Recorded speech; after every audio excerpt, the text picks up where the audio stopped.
a paz de Deus para o teu coração, para o meu coração, que está em Atos 21, do capítulo 8 a seguir.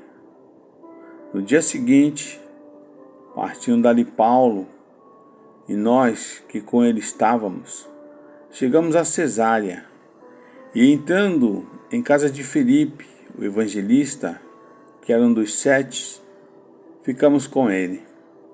Tinha este 4 filhas donzelas que profetizavam. E demorando-nos ali por uns dias, chegou da Judéia um profeta por nome de Ágabo.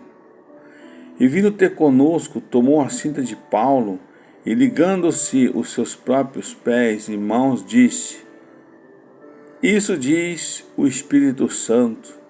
Assim ligarão os judeus em Jerusalém o varão de quem é esta cinta e o entregarão nas mãos dos gentios. E ouvindo nós isto, rogamo-lhe, tanto nós como os que eram daquele lugar, que não subisse a Jerusalém. Mas Paulo respondeu: Que fazeis vós chorando e magoando-me o coração? Porque eu estou pronto, não só a ser ligado, mas ainda morrer em Jerusalém pelo nome do Senhor Jesus. Aleluia! Oh, glórias a Deus! Aleluia! Queridos irmãos, querida igreja, amados ouvintes e queridos seguidores, eu estou triste. Triste porque nós vemos uma palavra tão forte e essa palavra não está tendo engajamento. Os nossos vídeos estão diminuindo e assim a plataforma poderá excluir. E você pode ajudar esta obra colocando o joinha, ativando o sininho para que a plataforma entenda que esta obra é importante. Essa obra não tem fins criativos, mas tem o desejo que chegue a paz de Deus a todos que estão aí fora dos caminhos do Senhor e fracos na fé. Eu conto com você. A Bíblia nos diz que onde Paulo navegou, que foi para Rhodes, passando a Pátara, partiu ele para Fenícia. E lá em Chipre, deixando à esquerda, navegou para Síria e chegou a Tiro, porque o navio havia de ser descarregado ali. E Paulo, por onde passou, o Espírito Santo falou com ele. Você vê que lá em Atos 21, versículo 4, o Espírito Santo diz que ele não subisse a Jerusalém, O Espírito Santo não estava proibindo Paulo de ir a Jerusalém, pois era a vontade de Deus que ele fosse. Deus, porém, estava dando a Paulo um aviso que muito sofrimento o aguardava na sua ida para lá. Então, provavelmente, o Espírito disse aqui em Tiro o mesmo que dissera em Cesárea, lá no versículo 8 e 14. Paulo, porém, estava decidido e disposto até mesmo morrer por evangelho, foi como nos lemos no versículo 14. E ali no versículo 9, ainda do capítulo 21, diz, que Filipe tinha 4 filhas que profetizavam. A igreja, irmãos, pode receber o dom espiritual de profetizar, que é um dom de manifestação do Espírito, como está lá em 1 Coríntios 11, 5. Entretanto, nos escritos do Novo Testamento, não consta que uma mulher exercesse o ministério de profeta.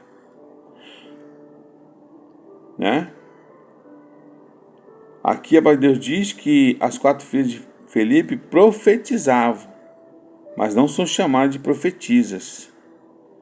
Por outro lado, somente homens, como é o caso de Ágabo, como está no versículo 10, é chamado de profeta. Isso quanto ao dom ministerial de profecia. Então o profeta, por nome de Ágabo, que esse Ábago é importante porque ele predissera a fome de 46 depois de Cristo. Agora ele prediz que Paulo será preso e encarcerado. Quanto mais perto de Jerusalém Paulo se aproximava, tanto mais clara e específica ficavam as revelações sobre a sua ida, como no versículo 11. A profecia de Ágabo não dizia que Paulo não fosse a Jerusalém, mas somente o que lhe guardava se fosse. Nenhum incidente registrado no Novo Testamento sobre o dom de profecia foi usado para dirigir pessoas em casos que pudessem ser resolvidos pelos princípios bíblicos. Isso é muito importante para você entender essa palavra de hoje.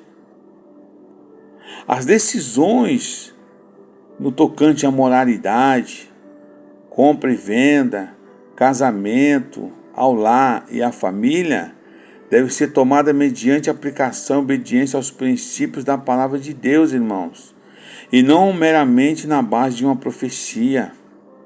No Novo Testamento, expressões vocais proféticas visavam em primeiro lugar a edificação, exortação e consolação da igreja, e frequentemente orientação no cumprimento da missão, como está no versículo 16, no capítulo 16, versículo 16.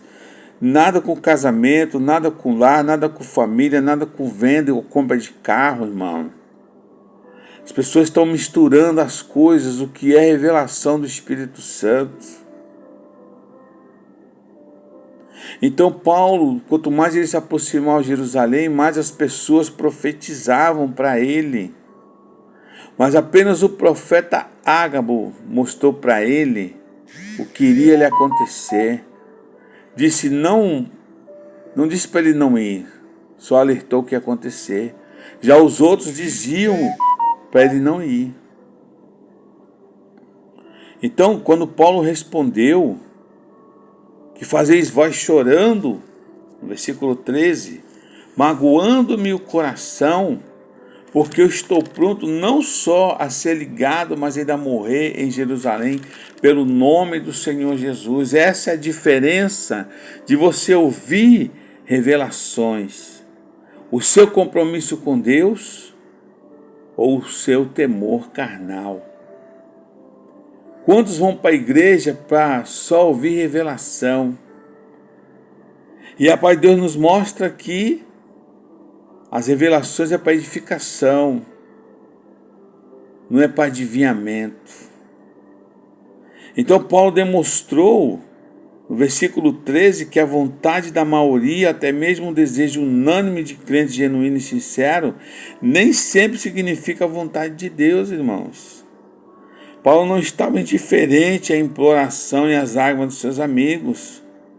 Mesmo assim, não podia alterar o seu propósito resoluto em sofrer encarceramento, e se tivesse que morrer, morrer por amor ao nome do Senhor Jesus. Tanto que ele diz no versículo 14, e como não podíamos convencê-lo, nos aquietamos dizendo, faça a vontade do Senhor. Todos se calaram. Muitos discípulos, como no versículo 4, bem como o profeta Ágabo no versículo 11, profetizaram dos sofrimentos que Paulo passaria se fosse a Jerusalém. Esses cristãos interpretaram a palavra profética como uma orientação pessoal a Paulo, que ele não fosse a Jerusalém, como está no versículo 4 e 12. Paulo, embora reconhecesse a veracidade da revelação, principalmente a do versículo 11 do profeta, não aceitou a sincera interpretação que os discípulos deram à profecia, como ele disse no versículo 13. Ele confiava na orientação pessoal do Espírito Santo e na paz de Deus aplicada pessoalmente a si para tomar uma decisão tão importante. Você vê que no versículo 23 do 11 a seguir, Paulo diz: e na noite seguinte, apresentando-se o Senhor, disse a Paulo, tem ânimo, porque como de mim testificasse em Jerusalém, assim importa que testifique em Roma. Ou seja, o Senhor estava com ele. No tocante ao nosso ministério futuro, irmãos, devemos esperar uma palavra pessoal de Deus e não meramente depender da palavra dos outros, de profecias dos outros. Você tem que começar a trabalhar o seu interior, abrir o seu coração para o Espírito Santo falar com você, para você não virar refém da palavra dos outros.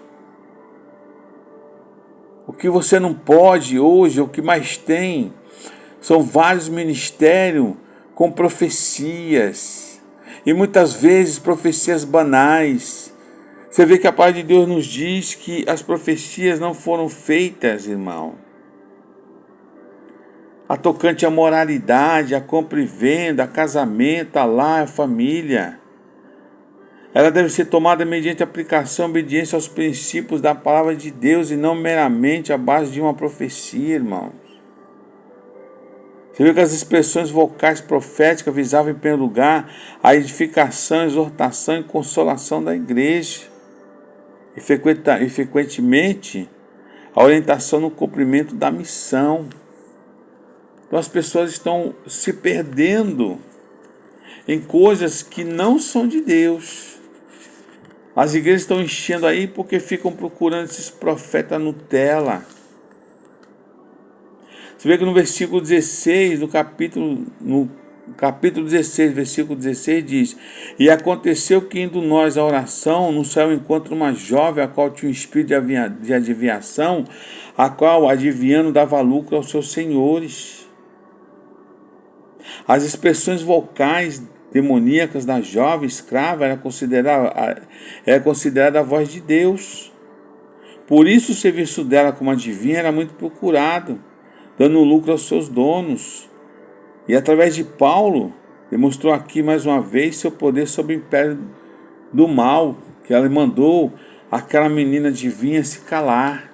Então você precisa tomar cuidado, que muitas vezes, dentro da igreja, são apenas expressões vocais proféticas e não edificação. Você vê que quando você tem Deus, você cumpre o ministério de Deus, mesmo que as pessoas falem ou profetizem para você. Você se põe numa posição. Glória a Deus. Que Deus te abençoe e que você venha ter mais e mais conhecimento da paz de Deus, para que você possa estar preparado para a vinda do Senhor. Glória a Deus.